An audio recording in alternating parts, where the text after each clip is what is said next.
Hi అండి. ఈరోజైతే oil అయితే ప్రిపేర్ అయితే చేస్తున్నాను. నాకైతే హెయిర్ ఫాల్ అయితే చాలా అవుతుందండి. అందుకే ఇలా చేసుకొని పెట్టుకుంటే హెయిర్ ఫాల్ కాకుండా ఉంటుంది. ఇంతకుముందు అయితే నేను వాడానండి మెంతులు, ఇది మన ఆనియను. అప్పుడు కొద్దిగా తగ్గింది, హెయిర్ ఫాల్ ఆగిపోయిందండి. మళ్ళీ ఇప్పుడు మొదలైంది పెట్టుకోకుంటే. అందుకే ఇలా చేసుకొని పెట్టుకుంటే హెయిర్ ఫాల్ కాకుండా ఉంటుంది, జుట్టు పెరుగుతుందని ఇలా చేసుకుంటున్నానండి. కొంచెము మైదాకు, ఇక్కడ వచ్చేసేమో మందార పువ్వు ఆకులు 3 మందార పువ్వులు అయితే తీసుకున్నాను.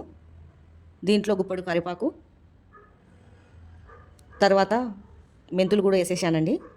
ఉల్లిగడ్డలు కూడా వేస్తారు, నేనైతే వేసుకుంటలేను, స్మెల్ వస్తుందని. దీంట్లో కాందా కూడా వేస్తారండి. కాందా అంటే నల్లగా ఉంటుంది, అది దాంట్లో వేస్తారు.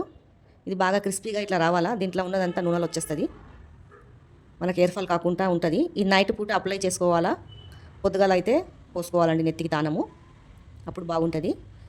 ఇక్కడ వచ్చేసి ఇది క్రిస్పీగా అయిపోయాక దీన్ని అయితే పారేయొద్దండి.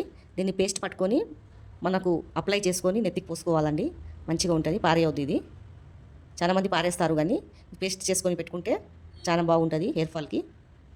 ఇది బాగా అయితే ఇట్లా క్రిస్పీగా అయితే చేసుకోవాలండి. చాలామంది ఆ షాంపూ ఈ షాంపూ వాడి మొత్తం అయితే ఎంటికలు అయితే ఊసిపోతుంది. షాంపూలో చాలా కెమికల్ అయితే కలుస్తుంది కదా, మళ్ళీ జుట్టుకు రంగు కూడా వేసుకుంటే చాలా హెయిర్ ఫాల్ అవుతుంది. ఇప్పుడైతే ఇట్లయితే ట్రై చేసి అయితే చూస్తున్నాను, ఎలా ఉంటుందో ట్రై అయితే చేస్తానండి.